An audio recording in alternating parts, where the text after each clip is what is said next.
అనుదిన వాక్య ధ్యానాలు వీక్షిస్తూ ఉన్న మన ప్రియ సంఘ సభ్యులకు మరియు దేశ విదేశాల్లోని ఆత్మీయులైన ప్రేక్షకులందరికీ మన ప్రియ రక్షకుడైన యేసుక్రీస్తు ప్రభుని అతి ప్రశస్త నామమున మా హృదయపూర్వక స్వాగతం.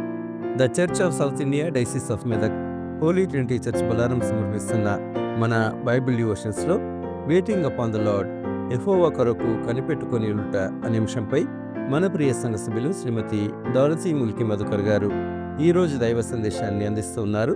సందేశానికి ముందుగా ఈ గీతాన్ని విందాం.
ప్రజలను విడిపించి అరణ్యముల తోడుండి సముద్రముల మార్గమేసి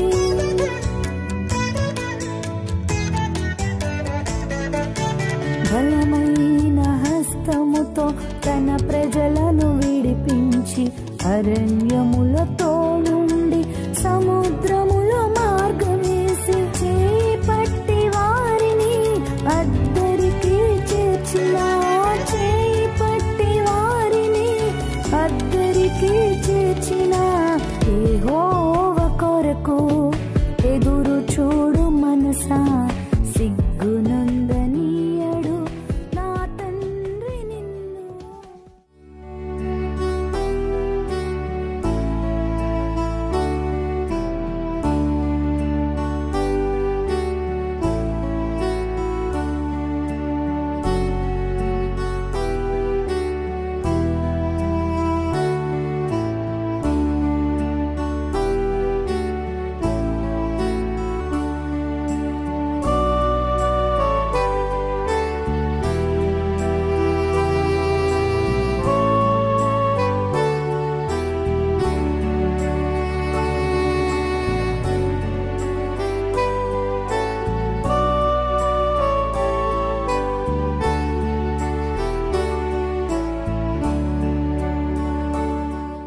ఈ ఉదయకాల ధ్యానంగా మనము ధ్యానించుకున్నప్పుడు ఇవాళ మనము వెయిటింగ్ అపాన్ ద లార్డ్, ప్రభువు కొరకు వేచి ఉండుట అనేది అంశం మీద మనము ధ్యానించుకుందాము. ప్రార్థన చేసుకొని, ప్రభువా ఈ చిన్న వాక్యాన్ని దీవించి ఆశీర్వదించమని వేడుకుంటున్నాము. నైనా మీ మీద ఆధారపడి మేము జీవిస్తున్నందుకు ప్రభువా మాతో మాట్లాడమని వేడుకుంటున్నాము. నీ ఈ వాట్ల ద్వారా ప్రభా ఒక్క సోలైన నీ దగ్గరికి తీయడానికి కృప చూపించమని వేడుకుంటున్నాము. నైనా ఒక ఆత్మను రక్షించడానికి కృప చూపించమని ఈ వాక్యంతో మీరు మాట్లాడమని క్రీస్తు పెట్ట వేడుకుంటున్నాము తండ్రి, ఆమెన్. యెషయా గ్రంథము 40వ అధ్యాయము 27 నుంచి మనము 31 వరకు మనం ధ్యానించుకుందాము. ఈ యొక్క ఐజాయా చాప్టర్లో యెషయా గ్రంథంలో మనం చూసినట్టయితే అప్పుడు బబులోన్ వాళ్ళు ఇజ్రాయెల్ వాళ్ళు బబులోన్లో చెరలో ఉన్నప్పుడు రాసిన ఏంటిదంటే వాళ్ళు ఎన్ని కష్టాలు ఉన్నారు, ఎన్ని ఇబ్బందులు పడ్డారో ఇవన్నీ కూడా మనకు తెలిసే ఉన్నాయి. సో ఈ వాక్యంలో మనం చూసినట్టయితే 27th వర్స్లో 27వ వచనం, 40వ అధ్యాయము 27వ వచనము, యాకోబు నా మార్గము యెహోవాకు మరుగై ఉన్నది, నా న్యాయము నా దేవుని దృష్టికి కనబడలేదు, నీవెలా అనుకుంటున్నావు అనేది ఇక్కడ మనం చూసుకుంటున్నాము. యాకోబు ఇంకా ఇజ్రాయేల్. ఎందుకో ఈ వాక్యాలు మనకి ఇక్కడ రాసి ఉన్నాయి అంటే, యాకోబు నువ్వు తర్వాత దేవుడు ఎలా మార్చాడు అని అంటే ఇజ్రాయేల్గా మార్చిన దేవుడు ఇజ్రాయేల్. సో ఇదంతా స్టోరీ మనకు తెలిసి ఉంది. సో దేవుడు ఈ పేర్లను మనకి ఒక నిబంధనగా వాగ్దానాన్ని చూపిస్తుంది అనమాట, సూచిస్తుంది. ఏంటిదనంటే జేకబ్ ఇజ్రాయేల్ అనమాట. దీనిలో ఎన్నో విషయాలు, ఎన్నో మర్మాలు దాచి ఉన్నాయి. ఇజ్రాయేల్ 12 గోత్రాలు, ఇవన్నో పెద్ద పెద్ద, దీన్ని చదువుకుంటే మనకి ఇది తరగంది అనమాట ఆలోచిస్తుంటే. అయితే ప్రభువు తన స్వంత ప్రజలు ఉంటారని వాళ్ళకి మాత్రమే బోధిస్తాడు అనమాట. ఎందుకంటే అన్యజనులు వినరు. మత్తయి సువార్తలో కూడా రాసుంది, ఎప్పుడైతే శిష్యులను పంపించాడో అప్పుడు దేవుడు ఏం చేసినంటే అన్యజనుల దారిలో వెళ్ళకుండా, సమరయ దారిలో వెళ్ళకుండా ఎక్కడ వెళ్ళాలి మనకు దేవుని బిడ్డల ద్వారా వెళ్ళాలని చూపిస్తుంది. అందుకే వారిని ఆయన కృప ద్వారా విమోచిస్తాడని ఈ పేర్లు సూచిస్తున్నాయి. అంటే జేకబ్ ఇంకా ఇజ్రాయేల్, ఈ 2 పేర్లు సూచిస్తుంది అంటే స్వంత ప్రజలు ఉంటారని. ఎవరు స్వంత ప్రజలు అని అంటే ఇజ్రాయేల్ వాళ్ళు. వారిని ఆయన కృప ద్వారా విమోచిస్తాడని ఈ పేర్లు సూచిస్తుంది. అలసిపోయిన క్రైస్తవులకు ఈ యొక్క నిరీక్షణ ఏది అని అంటే 40వ ఐజయా ఓదార్పునిస్తుంది మనకి. ఇది మనకి ఏం చేస్తుందంటే బలంనిస్తుంది అన్నమాట. ప్రజలకు శుభవార్త ప్రవచనాన్ని ప్రారంభిస్తుంది. ఈ ఐజయా చాప్టర్ అంతా కూడా ఎన్నో ప్రవచనాలు దేవుని ద్వారా యెషయా గ్రంథంలో చూస్తాం. యెషయా ఎన్నో మనకు దేవుని ద్వారా వాగ్దానాలు ఇచ్చినాడు అనమాట. ఈ వాగ్దానాలన్నీ కూడా మనము చదువుకుని మన జీవితంలో మనం ప్రతి విషయంలో మనం ఎప్పుడైతే దాన్ని నెమరవేస్తామో మనకు ఎన్నో గొప్ప కార్యాలు మన జీవితంలో మనము చూస్తాము. సో ఇక్కడ ఐజయా ఏమంటున్నానంటే వెయిటింగ్ అపాన్ ద లార్డ్. ఎప్పుడైతే మనము దేవుని మీద ఆధారపడతామో దేవుడు మనకు అన్నీ కూడా మనకు మేలు చేస్తాడని. ఎప్పుడు మనం దేవుని మీద ఆధారపడాలి అని అంటే, ఎప్పుడు ఎవరు ఆధారపడతారు? Who weights upon the lord. ఎవరు దేవుని మీద ఆధారపడతారు అని అంటే those who believe in him. ఎవరైతే ఆయన మీద విశ్వాసం ఉంచుతారో, ఆయనను తెలుసుకుంటారో, ఆయనను ప్రేమిస్తారో వాళ్ళు దేవుని మీద ఆధారపడతారనమాట. దేవుని మీద వెయిట్ చేస్తారనమాట. దేవుడు ఈ కార్యం చేస్తాడు, తప్పకుండా చేస్తాడు. తొందరగా అయినా పర్లే, ఆలస్యమైనా పర్లేదు, దేవుడు వాగ్దానం ఇచ్చిండు కాబట్టి ఆయన నెరవేర్చే దేవుడు అనేది మనము నమ్ముతాం అన్నమాట. Those who seek him. ఎవరైతే ఆయనను వెతుకుతారో, దేవుని వెతకాలి అనమాట. మనం ఎప్పుడైతే మన అంతరంగం నుంచి దేవుని వెతుకుతామో ఆయన తప్పకుండా మనని వాక్యం ద్వారా కానీ మనకు ఎవరి ద్వారా అయినా కానీ దేవుడు మనతో మాట్లాడతాడు అనమాట. మనకు ఒక మాదిరిగా ఉంటాడనమాట. ఎవరైతే కంటిన్యూగా ప్రార్థన చేస్తారో వాళ్ళం కూడా దేవుని మీద ఆధారపడతాడు. ఎందుకంటే ప్రార్థన ఇది చాలా మన జీవితంలో చాలా ఇంపార్టెంట్ అనమాట. సో ప్రార్థన చేస్తేనే మనకు ఒక విశ్వాసము, మనం దేవుని మీద ఆనుకొని ఉన్నాం అనేది మనకి సూచిస్తున్నాము. హోప్ ఉంటుంది, నిరీక్షణ ఉంటుంది. Hope for the Lord. ఎవరికైతే హోప్ ఉంటుంది, ఎవరైతే టైర్డ్ అయిపోతారో, ఎవరు టైర్డ్ అంటే మన జనులే, మన క్రైస్తవులే చాలా టైర్డ్ అయిపోతారు అనమాట. ఎందుకంటే నిరీక్షణ లేని జీవితంలో కొంతమంది ఉంటారు తెలియక. సో వాళ్ళకు మనము చెప్తే వాళ్ళు నిజంగానే వాళ్ళు ఆధారపడతారు. వాళ్ళకు ఒక మనము జీవం ఇచ్చినట్టు అవుతాం అనమాట. So always we should wait when will tell these words to them to wait upon the Lord. దేవుని మీద ఆధారపడితే దేవుడు తప్పకుండా కార్యం చేస్తాడని మనము రోజుకు ఒక్కొక్కకన్నా మనం ఈ సాక్ష్యం ఇస్తే మనం ధన్యులు అవుతామని మనం ఇక్కడ చూస్తాం అన్నమాట. ఈ ఐజయా ఇచ్చిన వాక్య ప్రకారం ఎప్పుడైతే మనం ఈ దేవుని మీద ఆధారపడతామో ఎన్నో గొప్ప కార్యాలు మనము చూస్తామన్నమాట. ఫస్ట్ థింగ్ మనం ఏం నేర్చుకుంటున్నామనంటే దేవుని మీద ఆధారపడడానికి ఆయన మనకు ఎన్నో గొప్ప కార్యాలు చేశాడనమాట. Waiting upon the Lord. ఎందుకనంటే మనము ఈ వెయిటింగ్ అనేది మనకి ఎలా వస్తుంది అని అంటే దేవుని ద్వారా వస్తుంది. దేవుని నుంచి మనము ఆ స్ట్రెంగ్త్ మనము తీసుకోవాలి. Will exchange the strength from the Lord to us అన్నమాట. మనం ఆయన నుంచి ఆ గ్లోరీ యొక్క స్ట్రెంగ్త్ని మనం పొందుకుంటే మనము ఏదైనా సాధించవచ్చు అనేది మనము ఇక్కడ మనం చూస్తున్నాము. ఎప్పుడైతే ఆయన మీద మనము ఆధారపడతామో, డిపెండ్ మన మీద మనం ఎప్పుడు కూడా డిపెండ్ కావద్దు, నేనే క్లెవరు అనేది అనుకోవద్దు. మనం మాథ్యూ చాప్టర్లో కూడా చూసినాం కదా, ఇద్దరు పరిసేలు ఇంకా సుంకరి ప్రార్థన చేస్తే పరిసేలు అన్నీ కూడా ఏం చేశాడు, అన్ని నేను గొప్పతనం చెప్పుకున్నాడు. సుంకరి ఏడ్చి తన పైన కూడా చూడకుండా భయపడుతుండు, దేవుని దగ్గర చూడకుండా కూడా ఆయన ఒప్పుకుంటుండు, ఆయన తప్పులు ఒప్పుకుంటుండు, ఆయన ఎంత దీనంగా ఉన్నాడు అది మనం ఇక్కడ చూస్తాం. So we have to be humble to look when we look to the Lord. So మనము చాలా చాలా జాగ్రత్తగా ఉండి మనం ఇవన్నీ కూడా దేవునికి మొరపెట్టుకుంటూ ఉండాలనేకి మనకి చూపిస్తుంది అనమాట. ఇక్కడ మనము ఇంకొకటి వచనం మనము చూసినట్టయితే, నీకు తెలియదా, నీవు వినలేదా, భూ దిగంతముల సృజించిన యెహోవా నిత్యుడగు దేవుడు, ఆయన సొమ్ముసిల్లడు, అలయడు, ఆయన జ్ఞానమును శోధించుట అసాధ్యము. దేవుని జ్ఞానాన్ని పరిశోధించడము మనకి అసాధ్యము. ఆయన సొమ్ముసిల్లడు, మనకు తెలుసు మనం ఆయన మీద ఆధారపడాలి అనేది.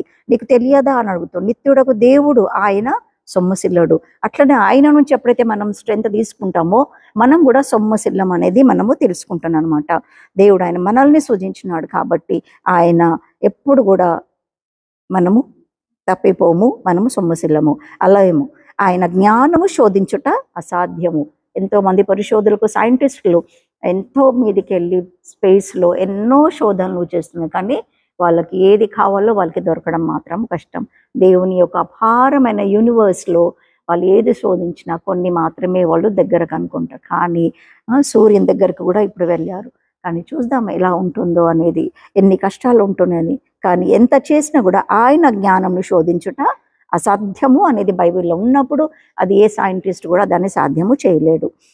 సొమ్మసిలిన వారికి బలమిచ్చువాడు ఆయననే. ఎప్పుడైతే మనము గిడినెస్తో మన సొమ్మసిలుతామో, ఆత్మీయులు సొమ్మసిలుతామో, దేవుడు మనల్ని బలపరుస్తాడు. పడిపోతామో ఆయన మనల్ని లేపుతాడు అనమాట. ఎప్పుడు when we look upon the Lord, ఎప్పుడైతే మనం ఆయన వైపు చూస్తామో ఆయన మనను లేపుతాడు, బలం ఇస్తాడు. శక్తిహీనులకు బలాభివృద్ధి కలుగజేయువాడు ఆయననే. శక్తిహీనులకు బలావృద్ధి కలుగజేయవాడు ఆయననే. ఎప్పుడైతే మనం శక్తి లేదనుకుంటున్నామో, కృంగున అనుకుంటాము, మనము బలం లేదనుకుంటున్నాము, నేను వేస్ట్ అనుకుంటున్నాను, నేను ఎందుకు పనికిరాను అనుకుంటున్నాము, ఆ సమయంలో మనం మోకరండి ఎప్పుడైతే మనం పైన when we look to the Lord, ఇవన్నీ కూడా మనకి దేవుడు అనుగ్రహిస్తాను. నువ్వు ఏది లేదనుకుంటున్నావు అవన్నీ కూడా దేవుడు రెండంతలో ఇస్తారు. బాలురు, చిన్న పిల్లలు కూడా సొమ్ముసిలుతారు, ఓల్డ్ పీపుల్ సొమ్ముసిలుతారు, ఇంకా యవనస్తులు కూడా సొమ్ముసిలుతారు అనమాట. వీళ్ళందరికీ కూడా దేవుడు ఏమంటున్నాడంటే, నేను మీకు శక్తిని ఇస్తానని వాగ్దానం చేస్తుంది. కాబట్టి 30వ వచనంలో బాలురు సొమ్ముసిల్లుదురు, అలుయుదురు, యవనస్తులు తప్పక తొట్టులుదురు. ఎంతో యవనస్తులు మనం చూస్తున్నాం, ఎంతో తప్పుదారిలో ఉంటున్నారు. వాళ్ళను మనము దారిలో తీసుకురావడము అది మన బాధ్యత అని మనకి ఇక్కడ 40వ చాప్టర్ చెప్తుంది. మనకి ఇంకేం చెప్తుందంటే 31లో, యెహోవా కొరకు ఎదురు చూచువాడు నూతన బలము పొందుదురు, వారు పక్షిరాజు వలె రెక్కలు చాపి పైకి ఎగురుదురు, అలయక పరిగెత్తుదురు, సొమ్ముసిల్లక నడిచి పోదురు అనేది. ఈ వాక్యం ఎంతో చక్కగా ఉంది. ఈ వాక్యాన్ని బట్టి ఎప్పుడైతే మనము దేవునికి ప్రార్థన చేస్తామో ఈ వాక్యం ద్వారా మనము బలం పొందుతాము. ఎందుకంటే ఈగల్ ఎంతో పైకి ఎగురుతుంది, ఎవ్రీ ఇయర్ తన రెక్కలంతా తీసేసుకొని అది నూతన పరుస్తుంది, ఇంకా పైకి ఎగురుతుంది. Why God gave this example అని అంటే we should also follow this example అని మనం కూడా మన పాపాలను ఒప్పుకుంటూ నూతన బలంను పొందుకోవాలి. Every day we should get a new strength by looking at him అన్నమాట. ఎప్పుడైతే మనం ఇవన్నీ చేస్తామో దేవుడు మనల్ని అన్ని విధాలా బ్లెస్ చేస్తాడని మన heart centre that also should be to the God. Your heart is the key. Heart ఎప్పుడైతే మన బాడీ మన ఎందుకంటే హార్ట్ వీక్ అనమాట, తొందరగా ఈవిల్ని అట్రాక్షన్ అయిపోతుంది అనమాట. సో అవన్నీ తీయడానికి మనం ఎల్లప్పుడూ మన బిహేవియర్ కానీ, మనం బలహీనత కానీ, సో ఇవన్నీ కూడా మనలో ఉంచి మన హార్ట్లో నుండి ఉంటాయి అనమాట. సో ఇవన్నిటికి స్ట్రెంత్ కావాలంటే we have to look to the Lord అనమాట. Wait for his counsel. మన కౌన్సిల్ మనకి పనికి రాదు, నేనే గొప్ప, నేనే చేసుకుంటా, నాకే వాక్యం వచ్చు, నాకే అన్ని తెలుసు అనేది కాదు. ఎప్పుడైతే మన ఈ వాక్యాన్ని ధ్యానిస్తామో, దేవుని జ్ఞానం అడిగితేనే మనకి వాక్యం చెప్పడానికి ఉంటుంది. So that is the important of counselling అనమాట. For everything. ఇజ్రాయెల్కి కూడా దేవుడు ఎన్నో కౌన్సిలింగ్స్ ఇచ్చాడనమాట. వాళ్ళు ఎన్నోసార్లు పడిపోయిండ్రు కానీ మళ్ళా లేసారన్నమాట. అట్లనే మనం చూసినట్టయితే ఇక్కడ my sheep has hears my voice. ఎప్పుడైతే దేవుని వాక్యాన్ని మనం వింటామో అప్పుడు మనకి బలం వస్తుంది. ఆయన వాక్యానుసారంగా మనం నడుస్తాము, ఆయన మనకు బలంని ఇస్తుంది అనేది మనము ఈ యొక్క చాప్టర్ ద్వారా మనము నేర్చుకున్నామట. దేవుడు ఎన్నో విషయాలు మనకి ఈ చాప్టర్తో మాట్లాడుతున్నాడు. సో మనం ఎప్పుడైతే సైలెంట్గా మనం ఆయనను వింటామో ఆయన మనకి ఏం చేస్తాడనంటే గూఢమైన సంగతులు తెలియజేస్తాడు. వెరీ స్పెసిఫిక్గా మనకి కొన్ని తెలియజేస్తాడు. ఏది తెలియదో, మనం ఏది ఊహించలేమో ఆ కార్యాలు దేవుడు, మన గొప్ప కార్యాలు మనకు చేస్తాడు. మన జీవితంలో ఎన్నో అద్భుతాలు చేశాడు దేవుడు. అవన్నీ ఎట్లా జరిగినాయి? When we look to the Lord. పుట్టినే జరగలేదు అవి. సో ప్రతి ఒక్కటి చెప్పాలంటే చాలా జీవితాల్లో మనము we have to count the blessings what God has done to us. So depend upon the God, look upon the Lord and go ahead according to the Lord's counsel. మన ఆలోచన కాదు, దేవుని ఆలోచన ప్రకారం నడిస్తే we can hear the Lord very well and we can serve him.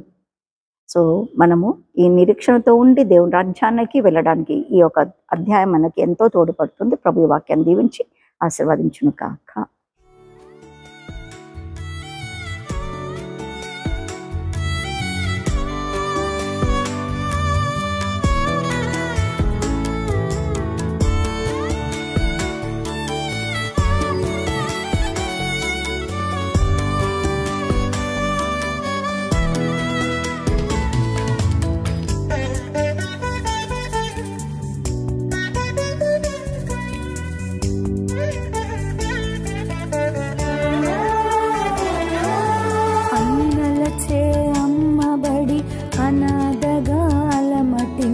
చెరసాల పాలై చింతలతో మిగిలిన